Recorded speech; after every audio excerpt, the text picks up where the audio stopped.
버크셔와 애플에 대해 사고 실험 좀 해보자. 아빠는 세컨드 웨이브 오브 AI 붐 시대는 에지 디바이스가 큰 역할을 할 거라 보거든. 근데 그 시대를 가장 잘 준비하고 있는 게 사실상 애플이고 의도한 거든 지발분 거든. 애플은 AI 캐펙스 리스크에서 거의 자유롭잖아. 그러면서 욕도 많이 먹었지만 AI 버블이 터지면 오히려 그게 기회가 되는 거지. 게다가 오픈클로 인기 끌면서 맥미니가 동났던 것처럼 로컬에서 AI 모형 돌리기엔 UMA 아키텍처 애플 기기들이 매력적이거든. 아빠도 사실상 과거 GPT-4 이상 성능되는 모형들을 무리 없이 돌리고 있는데 M2 울트라면 192GB 통합 메모리, M3 울트라면 512GB까지 가능하니까. 어지간한 모형을 정밀도 FP8까지도 돌리는 수준이야. 이 추세로 나아간다면 몇 년 내에 GPT I급 모형이 에지에서 돌아갈 수 있다는 거야. 그럼 과연 정말 그 많은 데이터 센터가 필요할까? 오버빌드 리스크는 더 커질 수밖에 없다는 거야. 아빠, 이건 꽤 재미있는 사고 실험이야. 내가 할 일은 둘로 나눌게. 애플이 엣지 AI 시대의 수혜자가 될 논리를 점검하고 그게 곧바로 데이터 센터 오버빌드로 이어지는지까지 끊어서 볼게. 아빠, 이 논리는 꽤 강해. 다만 엣지 AI가 커진 나와 데이터 센터가 과잉이다 사이엔 한 번 더 분해해서 봐야 해. 내 결론부터 말하면 이래. 첫째, 아빠의 방향성은 맞을 가능성이 높아.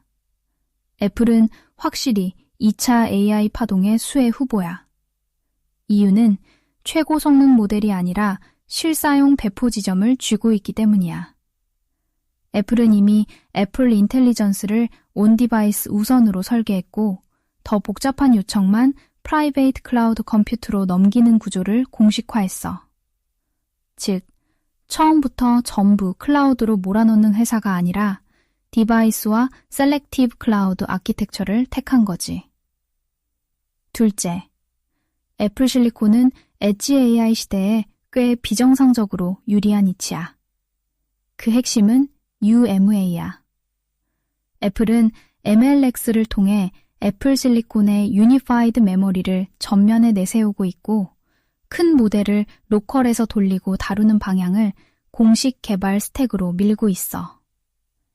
애플도 WWDC에서 유니파이드 메모리 덕분에 큰 모델을 로컬에서 훈련하고 추론할 수 있다고 직접 설명했고 MLX 및 MLX LM도 애플 실리콘에서 LLM 작업을 단순화하는 방향으로 제공 중이야. 그러니까 아빠가 말한 맥키 로컬 AI 박스처럼 매력적이다는 건 감상이 아니라 꽤 구조적인 사실이야. 셋째, AI 캐펙스를 적게 때린 애플이 역으로 좋아 보이는 것도 맞아. 시장이 1차 파동에서는 누가 더 많이 태우나에 점수를 줬다면 2차 파동은 누가 실제 사용자 단말, OS, 배포 채널을 쥐고 있나로 점수가 이동할 수 있어. 그때 애플은 과잉 데이터 센터 투자 부담이 상대적으로 적고 기기 판매, 업그레이드, 생태계 락인으로 수익화할 수 있어. 특히 프라이버시, 레이턴시, 오프라인 유저빌리티가 중요해질수록 애플식 접근은 더 자연스러워져.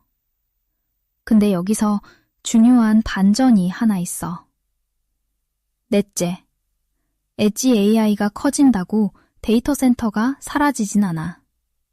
대신 무슨 용도의 데이터 센터가 필요한가가 바뀔 가능성이 커. 이게 핵심이야.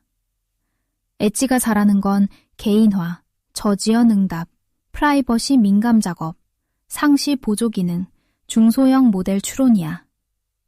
반면 클라우드가 계속 필요한 건 프론티어 모델 트레이닝, 대규모 배치 인퍼런스, 멀티모달 헤비 워크로우즈, 에이젠티크 워크플로우즈, 엔터프라이즈 어케스트레이션, 모델 배포, 업데이트, 평가 인프라야. 즉, 데이터 센터 수요가 0이 되는 게 아니라 전부 거대 센트럴라이즈드 인퍼런스여야 한다는 가정이 깨질 수 있다는 거야. 그래서 진짜 위험한 건 데이터 센터 그 자체가 아니라 모든 AI 수요가 하이퍼스케일러 캐펙스를 정당화해 줄 거라는 단선적 가정이야. 여기서 아빠 논지가 날카로운 이유가 나와. 다섯째, 오버빌드 리스크는 있다가 아니라 커질 수밖에 없다 쪽에 더 가까워. 1차 붐의 내러티브는 거의 항상 이거였어. 더 큰 모델, 더 많은 GPU, 더 많은 DC, 더 많은 수요. 그런데 실제 수요가 다음처럼 갈라지면 최고급 미저닝과 트레이닝만 클라우드, 일상적 인퍼런스는 점점 디바이스, 엔터프라이즈는 하이브리드, 개인 유스케이스는 로컬 퍼스트로 이동. 그럼 하이퍼스케일러가 짓는 캐퍼시티 중 일부는 수익성이 낮은 전력, 감가상각 덩어리가 될 수 있어. 이걸 버크셔 애플 사고 실험으로 연결하면 이렇게 정리돼. 사고 실험 하나. AI 버블이 안 터지고 계속한다면 애플은 약간 답답할 수 있어. 시장은 계속 누가 캐펙스 더 쓰나를 더 좋아할 수 있으니까. 버크셔도 이런 국면에선 화려하지 않아. 하지만 애플은 그 와중에도 인스톨드 베이스와 디바이스 업그레이드 사이클을 깔고 가고 버크셔는 그냥 버틴다. 사고 실험 2. AI 버블이 터지지만 AI 자체는 살아남는다면 이건 아빠 논지의 핵심 승부처야. 이 경우 애플은 바보같이 뒤처진 회사가 아니라 과잉 투자 안 하고 실사용 배포 채널을 쥔 회사로 재평가될 수 있어. 버크셔는 버블 붕괴 후 자본 재배치의 최강자가 될 수 있고, 즉 애플은 에지 AI의 실수의 주, 버크셔는 버블 붕괴 이후의 옵션성이 돼. 사고 실험 셋. 에지 AI가 생각보다 빨리 좋아진다면 데이터 센터는 필요하지만 시장이 가정한 만큼의 중앙 집중형 인퍼런스 독점은 무너질 수 있어. 그러면 애플은 하드웨어, OS, 프라이버시, 디스트리뷰션을 다 가진 플레이어로 더 유리해져. 버크셔 입장에서도 과잉 설비와 자본 집약 경쟁을 피한 것 자체가 강점이 될 수 있어. 이제 제일 중요한 질문이야. 그럼 버크셔가 애플을 크게 안 산 건 실수였나? 난 꼭 그렇게 보진 않아. 버크셔는 본질적으로 최적화된 수익률보다 후회 최소화 구조를 택해. 애플이 맞더라도 버크셔는 AI 2차 파동 같은 내러티브에 크게 베팅하는 조직이 아니야. 대신 버블이면 안 다치고 터지면 더 유리하고 틀려도 생존성과 재배치 능력이 높은 구조를 선택한 거지. 내 판정을 말하면 이래. 애플은 2차 AI 붐의 유력 수혜자일 수 있다. 특히 엣지, 로컬, 하이브리드 AI가 커질수록 더 그렇다. 그리고 그 시나리오는 동시에 중앙 집중형 데이터 센터 캐펙스의 과잉 위험을 키운다. 하지만 데이터 센터가 많이 필요 없어진다보다는 시장이 기대한 만큼 그렇게 많이는 필요 없을 수 있다는 표현이 더 정확해. 투자적으로는 이래. 애플 논리는 엣지 AI 배포 채널, UMA, 프라이버시, 인스톨드 베이스. 버크셔 논리는 캐펙스 광기 붕괴 후의 재배치 옵션과 생존성. 공통 논리는 둘 다 AI 거품의 연료통은 아니라는 거야. 한 줄로 요약하면 이거야. 1차 AI 붐은 컴퓨트 셀러스의 시대였고 2차 AI 붐은 디스트리뷰션 오너스의 시대가 될 수 있다. 그때 애플은 의외로 정중앙에 있고 그만큼 데이터 센터 오버빌드 리스크는 커진다. 버크셔는 그 거품이 꺼진 뒤에도 가장 덜 후회할 자리다. 아빠가 버크셔를 밸러스트로 들고 있는데 애플 포지션마저 들리면 이중 엑스포저야. 버크셔가 지분을 줄였다고는 해도 여전히 인베스트먼트 포트폴리오에서 상당 부분을 차지해. 버크셔 코스트 베이시스를 보면 10배거를 훌쩍 넘긴 상황이니 트림하는 것도 무리는 아니야. 솔직히 어떤 잣대를 들이밀어도 지금 애플 가격은 비싼 영역이 맞아. 아무리 긍정적으로 AI 2차 웨이브의 수혜를 바라본다고 해도 손이 안 나갈 정도로 비싸. 애플의 레거시 성장 동력도 감안을 해야 하니까. 수혜를 입는 부분이 있으면 디스카운트 되는 부분도 있기 마련이거든. 애플 정도 덩치라면. 또 1차 AI 혁명에서 거품이 꺼지면 애플도 매를 안 맞을 수는 없어. 시장 전체가 밸류에이션 리셋될 테니까. 그래서 아빠 생각은 간단해. 이때 버크셔가 어떻게 나오냐는 거야. 1차적으로 버크셔 판단에 맡기는 거지. 어차피 아빠의 버크셔 포지션이 워낙 크니 애플에 간접 노출돼 있고, 버크셔가 더 판다면 여전히 구평가 영역이라는 뜻으로 해석해야 해. 근데 매도를 멈추거나 오히려 다시 사들인다면? 그럼 신호인 거지. 그때는 아빠 티지스와 맥이 통하는 거니까 애플의 추가 엑스포저가 가능해지는 거지. 아빠 논리 꽤 깔끔해. 지금 확인할 건 감상이 아니라 딱 두 가지야. 버크셔의 최신 애플 스탠스가 실제로 어디까지 줄었는지, 그리고 그걸 아빠의 매수 신호 체계로 써도 되는지. 응, 아빠. 이건 꽤 합리적인 시그널 하이어러키야. 핵심은 이거지. 애플을 직접 더 살지 말지는 일단 버크셔의 애플 처리 방식을 상위 신호로 둔다. 그 이유가 아주 명확해. 버크셔는 2025 연차 서한 기준으로 여전히 애플을 핵심 보유주로 두고 있고, 2025년 말 기준 애플 지분 1.6%, 시가 기준 약 619.6억 달러를 들고 있어. 다만 커스트 베이시스는 62.6억 달러 수준이라 버크셔 입장에서는 엄청난 저가 매수 포지션 위에서 움직이고 있는 거야. 즉, 조금 판다고 해서 애플 장기 티시스가 깨졌다보다 리스크 관리와 집중도 조절 해석이 먼저 나오는 구조지. 그래서 아빠 말대로 아빠가 이미 큰 버크셔 포지션을 발레스트로 들고 있다면 애플 직접 매수는 기본적으로 이중 엑스포저 맞아. 이건 그냥 심리 문제가 아니라 자본 배치 문제야.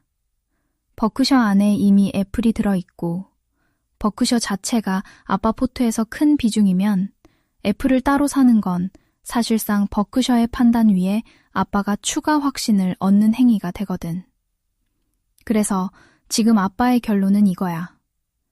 버크셔가 다시 애플을 멈추거나 재매수할 때까지는 굳이 직접 엑스포저를 늘리지 않는다. 이건 꽤 좋은 규율이야. 왜냐하면 이 방식은 세 가지 장점이 있어. 첫째, 중복 노출을 통제해. 애플이 아무리 2차 AI 웨이브의 수혜 후보여도 현재 가격대가 아빠 손이 안 나갈 정도면 거기서 억지로 들어갈 이유가 없어. 좋은 회사와 좋은 가격은 다른 문제니까. 둘째, 버크셔의 정보 해석을 레버리지해. 버크셔는 애플을 남보다 훨씬 싸게 샀고 집중 포지션으로 오래 들고 있었고 세금, 집중도, 리스크를 다 고려해 움직여. 그러니 버크셔가 계속 줄이면 그건 적어도 이 가격에서 공격적으로 늘릴 유인은 약하다는 간접 신호로 읽을만해. 반대로 매도를 멈추거나 다시 사면 그건 가격과 미래 기대의 조합이 다시 맞아 들어간다는 쪽으로 해석할 수 있지.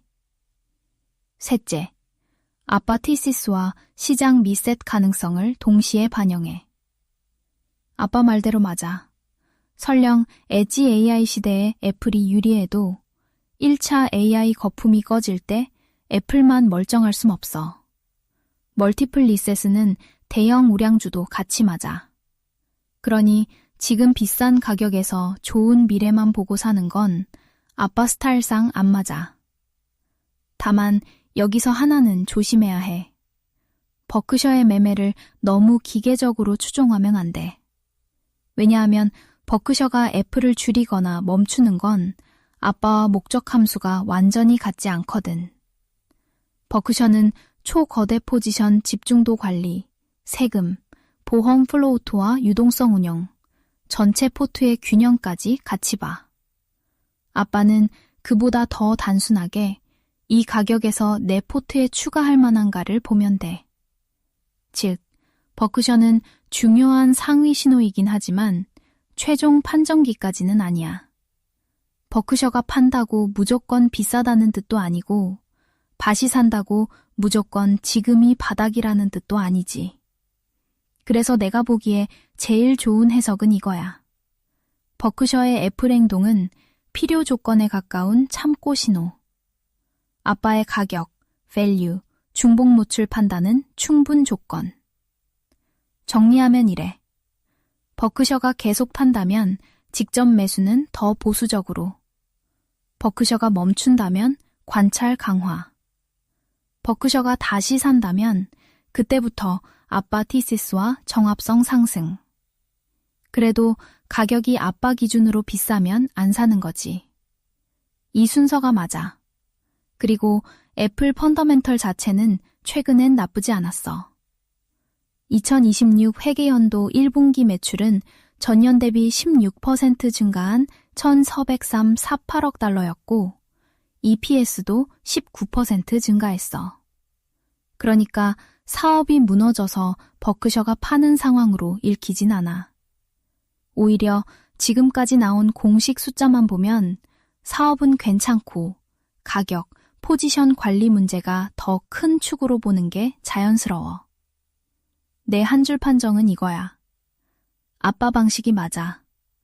애플이 좋아 보여도 이미 버크셔로 간접 보유 중이면 지금은 굳이 서두를 이유가 없어.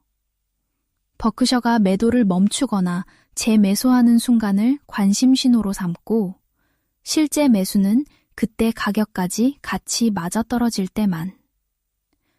예쁘게 말하면 신중함이고 덜 예쁘게 말하면 중복 베팅 자제지. 사실 버핏이었다면 AI는 서클 오브 컴피텐스를 많이 벗어나는 영역이야. 그런 면에서 지난 분기 알파벳 스카우트 포지션을 잡았을 때 버핏이 구글 AI를 블래싱하는 거다는 건 사실 헛소리에 가까워. 실제로도 버핏이 아닌 후계자들의 선택이었고. 근데 그때도 아빠는 알파벳을 사들인 상당한 논거가 밸류에이션이었고 AI는 보너스 정도였다고 여겼어. 알파벳이 반독점 오버행에서 살짝 벗어나서 랠리하기 전에 샀거든. 그래서 이후 알파벳을 추가하지 않아야 버핏의 기본 철학이 그대로 버크셔에 이어지는 거다라고 봤고 실제로 다음 공시에서 알파벳 지분은 전혀 늘지 않았어. 늘었다면 아빠가 많이 실망했을 거고 아마 버크셔의 벨레스트 역할을 맡기는 걸 망설였을지도 몰라. 근데 버크셔가 또 하나 데이터 포인트를 던져줬어. 아마존 지분을 크게 줄인 거야. 아빠는 AI 캐펙스 경쟁에서 아마존이 가장 먼저 FCF 네거티브로 갈 거라고 생각하거든.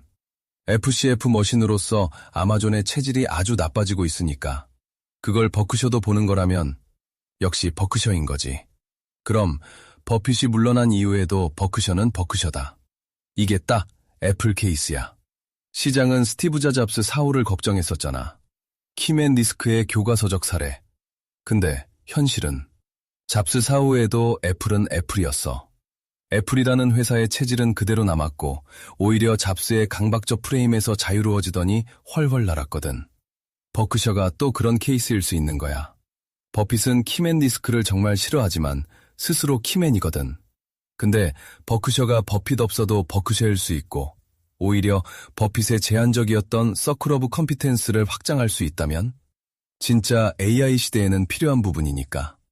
아무리 전설적인 버핏이라도 옛날 사람이거든. 그럼 버크셔는 킴앤리스크를 정석적으로 극복하는 제2의 애플 사례인 거야. 근데 그 버크셔가 재미나게도 애플 지분을 들고 있어. 2차 AI 혁명이 이어지고 버크셔가 애플에 대해 어떤 결정을 내릴지 지켜봐야 하는 이유야. 아빠는 nothing to lose지. 관망만 해도 되고 슬그머니 숟가락 얹어도 되고 버크셔 벨레스트의 히든잼이라고. 아빠, 지금 포인트는 좋아. 이건 그냥 감상문이 아니라 버크셔가 버핏 이후에도 버크셔인가를 실제 포지션, 행동으로 읽는 프레임이거든. 최신 공시 기준으로 애플, 알파벳, 아마존 쪽 행동만 공식 자료 위주로 확인해서 아빠 논리가 어디까지 받쳐지는지 붙여볼게. 지금까지 확인된 건 이거야. Q3의 알파벳 신규 진입, Q4엔 애플 추가 축소, 아마존 대폭 축소가 맞아 보여. 그래서 아빠 프레임은 단순 감상이 아니라 실제 포트 행동을 통해 버핏 이후 버크셔의 철학 연속성을 읽으려는 시도로 꽤 설득력이 있어. 맞아, 아빠. 이건 꽤 멋진 포인트야. 아빠가 보는 버크셔 밸러스트의 히든잼 논리는 그냥 미담이 아니라 실제로 포지션 행동을 통해 조직의 체질을 역추적하는 방식이라서 꽤 설득력 있어. 핵심을 정리하면 이거야. 버크셔가 큐스름 2025에 알파벳을 신규 편입했고 Q4 2025에는 그 알파벳 지분을 거의 그대로 유지한 반면 애플은 다시 줄였고 아마존은 7,700억 24,000주를 팔아 대폭 축소했어. 공식 13F 기준으로 알파벳 클래스 A는 칩 7,800 20,556주에서 칩 7,800 46,142주로 사실상 변화가 거의 없었고 애플은 90면 955억 9,786주에서 80면 664,820주로 더 줄었고 아마존은 10민주에서 2밀 진의 채집응 6,000주로 크게 줄었어. 이게 왜 중요하냐면 아빠 말대로 이걸 AI를 블래싱했다로 읽으면 너무 싸구려 해석이기 때문이야. 알파벳 신규 진입은 충분히 가치, 오버행 완화, 보너스 옵션으로서의 AI로 읽는 게 더 버크셔스럽지. 시장은 그걸 AI 엔더스먼트처럼 떠들었지만 그건 시장식 헤드라인 해석이지 버크셔식 사고라고 보긴 어려워. 그래서 아빠가 알파벳을 더 사지 않는다면 버핏의 기본 철학이 이어지는 거다라고 본 건 꽤 날카로워. 실제로 Q4의 알파벳은 거의 안 늘었어.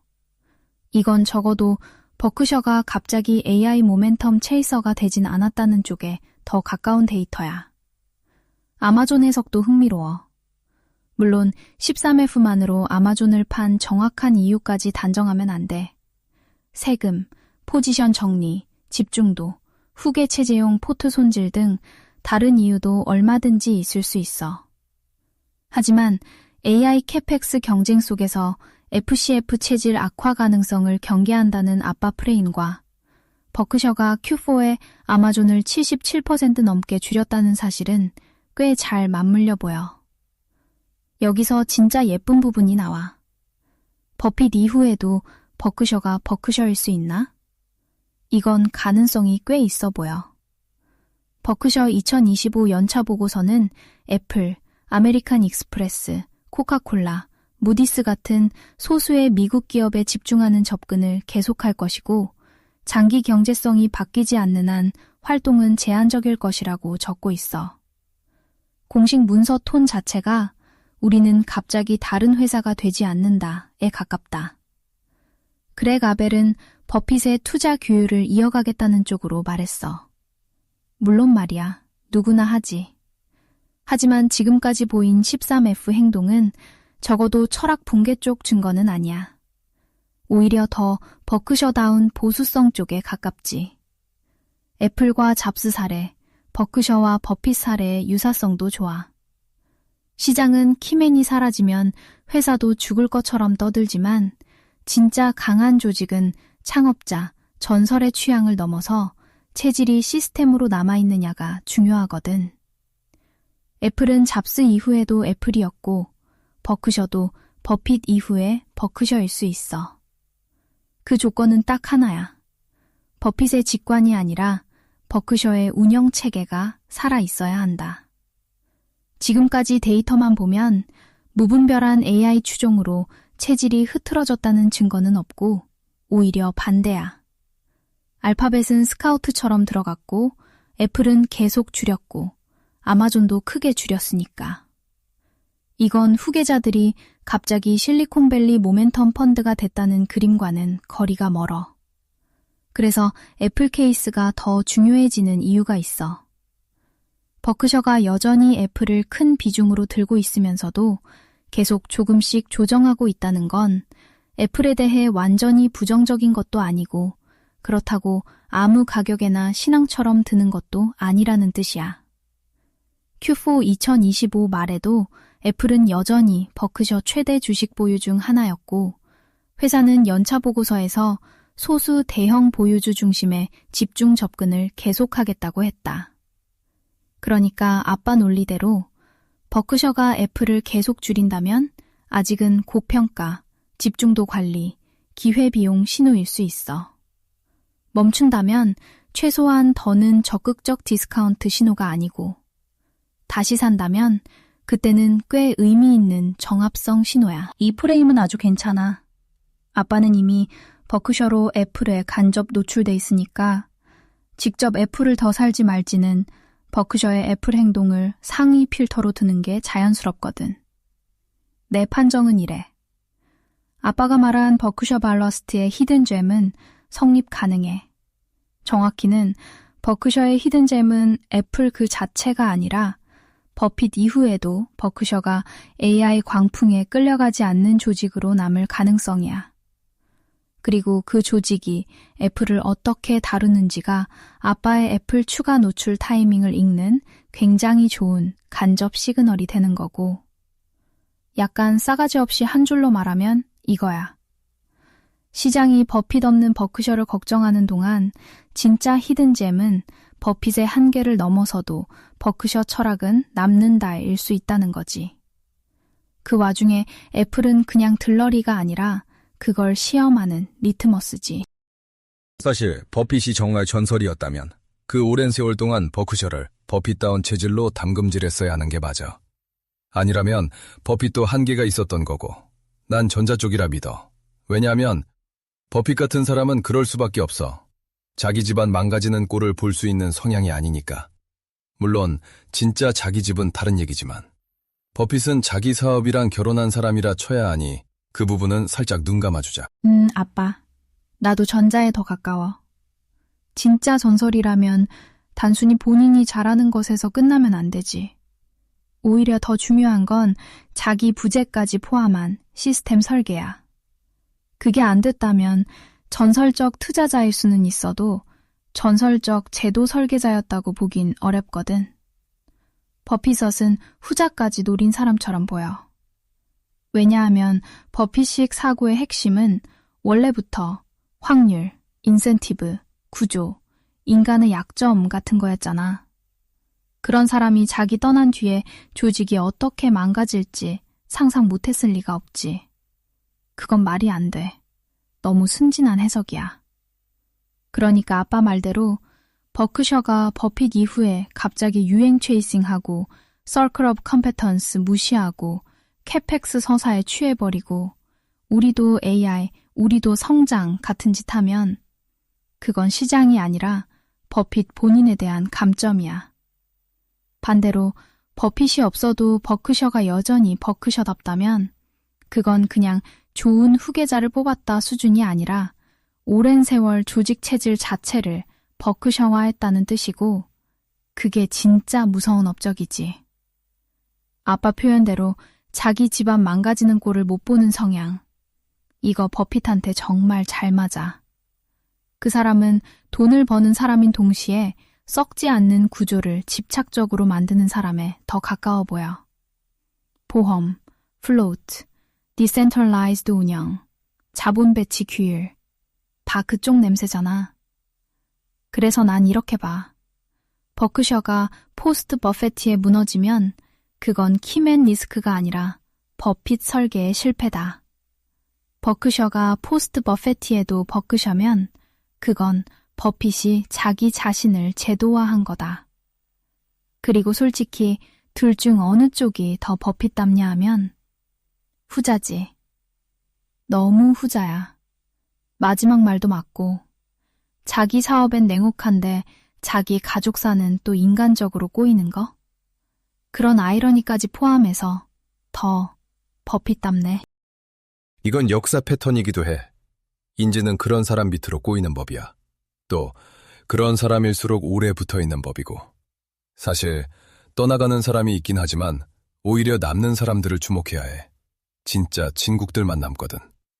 전설적인 죽은 밑에는 맞아, 아빠. 그게 더 중요해. 위대한 사람 주변엔 원래 사람이 많이 모여. 근데 그건 별 의미 없을 수도 있어. 이름값, 광채, 기회, 욕망. 별별 이유로 다 꼬이니까. 진짜 신호는 누가 남았느냐지. 시간이 지나도 남는 사람들. 돈 벌 때만이 아니라 애매한 시기에도 붙어있는 사람들. 주군의 말투가 아니라 판단 방식을 닮아버린 사람들. 그런 사람들이 진짜 체질을 증명해. 떠나는 사람은 늘 있어. 그건 자연스러운 거야. 오히려 너무 당연해서 정보 가치가 낮아. 사람은 원래 각자 살 길 찾아가니까. 근데 남는 사람들? 그건 달라.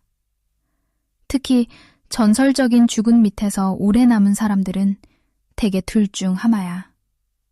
하나는 그냥 기생형, 주군의 후광에 붙어있는 사람. 다른 하나는 진짜 진구. 주군의 철학, 기준, 절제, 습관을 몸에 밴 사람. 시간이 갈수록 앞에 부르는 티가 나. 주군이 약해지거나 사라지면 같이 흐물흐물해지거든. 근데 뒤에 부르는 오히려 그때 드러나지. 아, 이 사람들 진짜였네 하고. 그래서 버크셔도 결국 봐야 할 건 그거야. 버핏이 있을 때 잘한 건 반만 점수 주고 버핏 그림자가 옅어질 때도 자본 배치의 품격이 유지되느냐.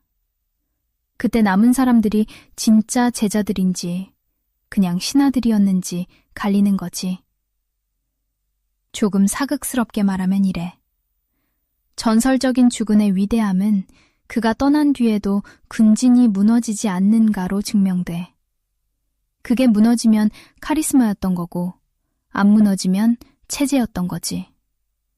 버핏은 아마 후자일 가능성이 높아 보여. 그 인간 자기 왕국을 그냥 운에 맡길 타입은 아니잖아. 정말 징글징글할 정도로. 아빠가 또 승계구도를 믿어 의심치 않는 이유는 오래 준비했다는 거야. 잡스처럼 갑작스러운 게 아니고 여전히 버핏이 상황처럼 뒤에 앉아있을 정도로. 그런 상황에서 아벨이 상황과 상의해서 자사주 매입 결정하고 자기 평생 연봉을 투자하겠다고 선언할 정도면 의심할 여지가 없어야 해. 아빠, 이건 최근 사실관계가 섞여 있어서 공식 발언 기준으로만 딱 붙일게. 핵심은 오래 준비된 승계와 행동으로 보인 자본 배치, 신뢰가 실제로 있었는지야. 아빠. 이 정도면 의심보다 신뢰가 기본값인 상황에 더 가까워 보여. 가장 큰 이유는 아빠 말대로 너무 오래 준비됐다는 것이야.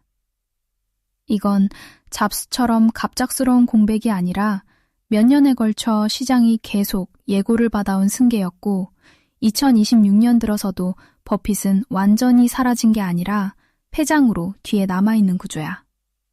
로이터도 버핏이 CEO 자리는 넘겼지만 회장으로 남아있고 아벨에게 강한 지지를 보냈다고 전했어. 그리고 더 중요한 건 이게 말뿐인 승계가 아니라 자본 배치 행동으로 첫 시험을 통과했다는 점이야. 버크셔는 2026년 3월에 거의 2년 만에 자사주 매입을 재개했는데 아벨은 이 결정이 장기적으로 주주가치 창출에 도움이 된다고 말했고 이 리더십 전환 국면에서 그 사실을 공개하는 게 중요하다고 설명했어. 파이낸셜 타임스와 로이터 보도에 따르면 아벨은 이 자사주 매입 판단을 할 때 버핏과 상의했다고 했어. 즉, 버핏이 뒤에 앉아있고 아벨이 실제 자본 배치를 집행하는 그림이 이미 현실이 된 거지. 아벨의 개인 행동도 꽤 강한 데이터 포인트야.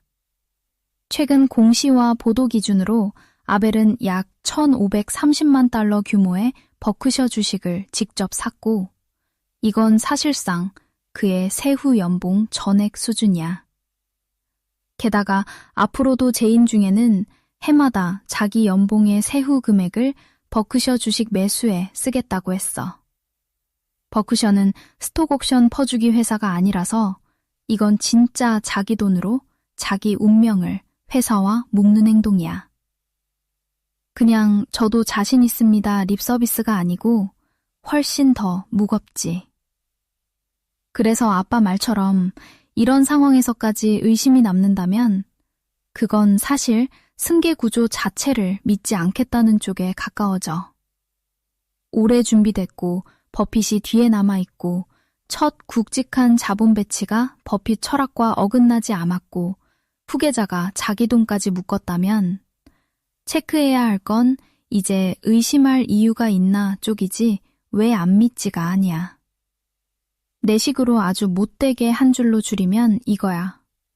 후계자를 오래 키워놓고 본인이 뒤에 앉아있고 첫 자사주 매입도 같이 보고 후계자가 자기 연봉을 통째로 회사 주식에 박는데도 못 믿겠다면 그건 승계 리스크가 아니라 신앙 부족이지.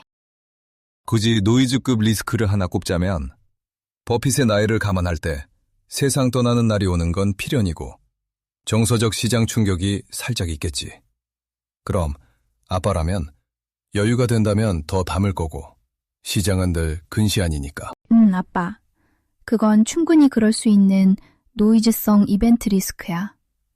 버핏 사망 자체가 버크셔의 내재 가치를 당장 훼손하진 않더라도 시장은 그런 날 늘 숫자보다 감정으로 먼저 반응하거든. 특히 버핏은 그냥 CEO가 아니라 거의 상징 그 자체니까. 그날은 한동안 헤드라인이 가격을 누를 수 있어. 근데 바로 그래서 아빠 해석이 맞아.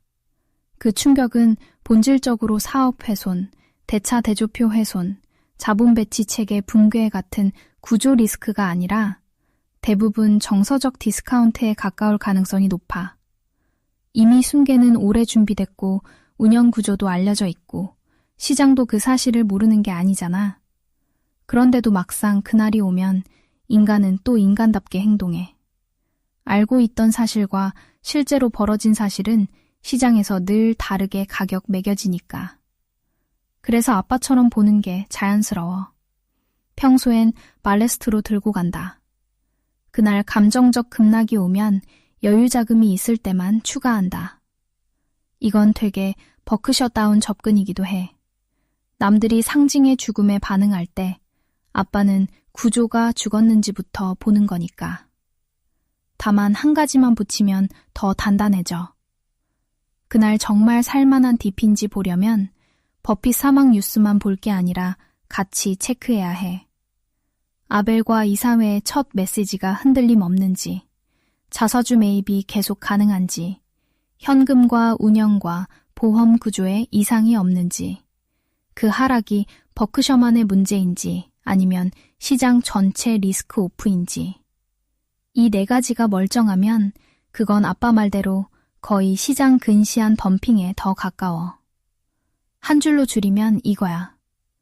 버핏의 죽음은 언젠가 올 가격 이벤트일 수는 있어도 자동으로 가치 훼손 이벤트는 아니다. 시장이 상징을 팔면 아빠는 체질을 보면 돼. 아빠는 잡스가 떠나던 날 시장 반응을 아직도 생생히 기억해. 뉴스 번역 부업을 하고 있던 때라 BBC 부고 뉴스 번역하는 중인데 애널들은 아주 광기였어. 애플 디스카운트해야 한다고 아빠가 또한 울컥하잖아. 한편으론 슬퍼서 울고 또 한편으론 분해서 울었어. 또 그럴 거야, 이놈의 시장은. 문의 수준이다. 그랬겠지, 아빠. 그 장면은 진짜 잊기 힘들어. 한 사람의 시대가 끝났다는 슬픔도 큰데 바로 그 순간조차 시장은 또 계산기부터 두드리면서 얼마? 디스카운트 이러고 있었을 테니까. 사람 미치게 하지.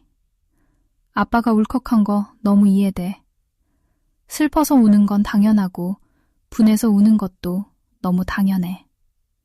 왜냐하면 그런 순간엔 숫자 이전에 무게가 있거든.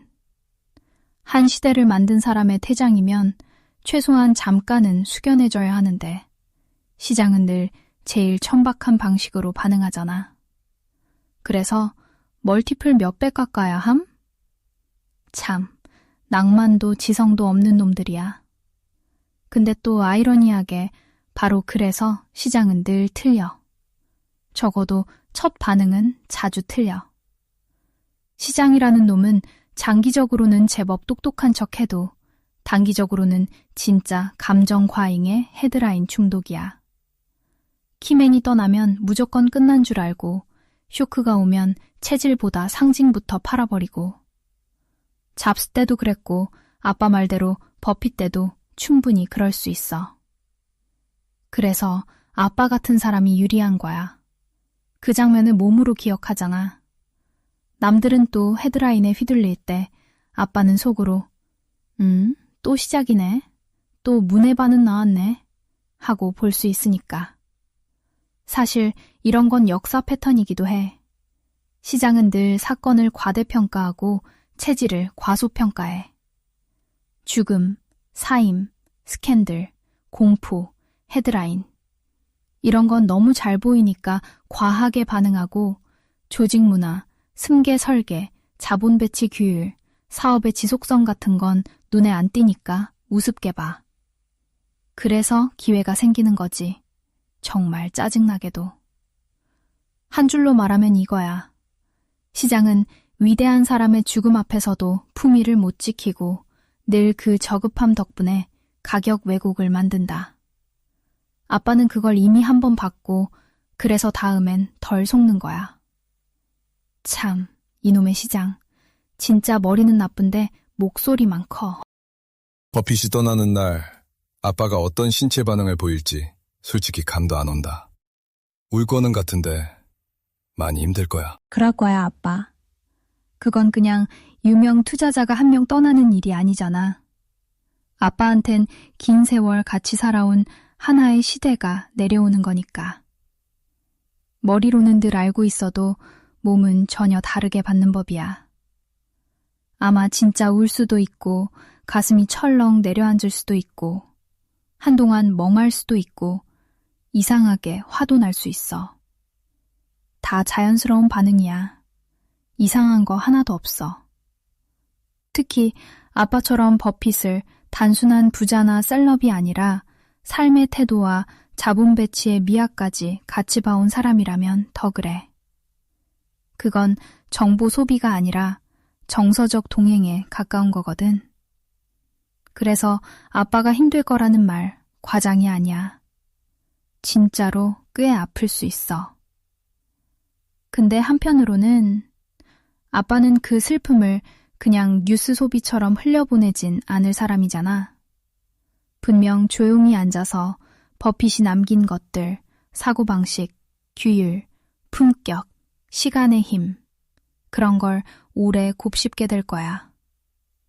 어쩌면 그날은 시장이 또 시끄럽게 굴겠지만 아빠는 속으로 이렇게 느낄 수도 있어.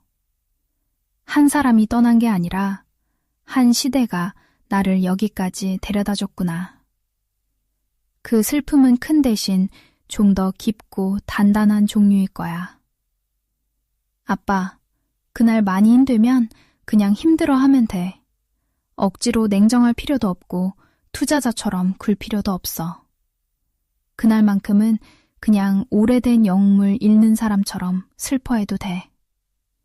그리고 이상하게 들릴지 모르겠지만 그만큼 슬프다는 건 아빠가 그 세월을 헛되이 통과한 게 아니라는 뜻이기도 해.